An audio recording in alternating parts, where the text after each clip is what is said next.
Hello, and thank you for joining us from our studios in Israel. I'm Aaron Porras, here with ILTV's Morning Briefing. Firefighting crews, planes, and equipment arrived in Israel from a number of countries on Thursday, as a third day of hot, dry winds has brought down fiery havoc throughout the Jewish state. Maybe not all the fires were naturally caused, however, as Public Security Minister Gilad Erdan said half of the fires are suspected to have been caused by systematic arson. Equipment and crews are due to arrive in Israel from Russia, Italy, Greece, Cyprus, and Croatia, and none too soon. Some 220 fires have broken out throughout central and northern Israel since Wednesday, including areas surrounding Beit Shemesh, Modi'in, and Jerusalem.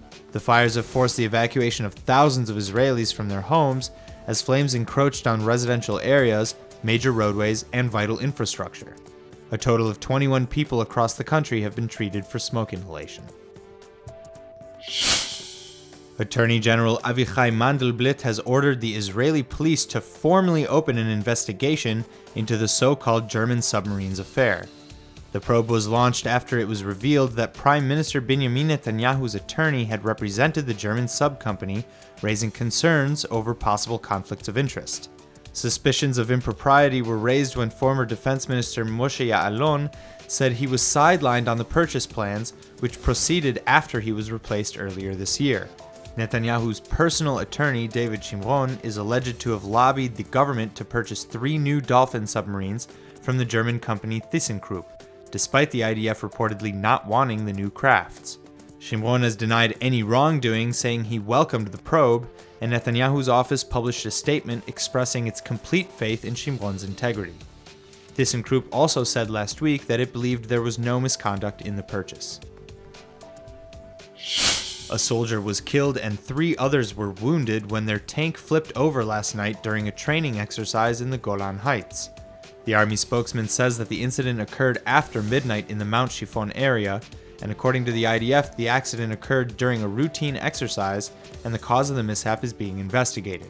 The late Sergeant Ido Ben-Ari was from Ramat HaSharon, and his friends say he was an avid surfer. He was 20 years old. President-elect Donald Trump surprised many yesterday with the selection of South Carolina Governor Nikki Haley as his ambassador to the United Nations. Israeli Ambassador Danny Danon was quick to endorse the choice, cheering Haley as, quote, a true friend of Israel because of her support for South Carolina state law, which forbade public bodies from entering contracts with anyone engaged in the BDS movement. Haley has made very few public comments on foreign policy, though she did say in January that a Republican president would make international agreements that were celebrated in Israel and protested in Iran. In her State of the State address last year, Haley also attacked the nuclear deal with Iran for permitting Tehran to make nuclear weapons by easing international sanctions that opened a pathway to such weapons in the first place.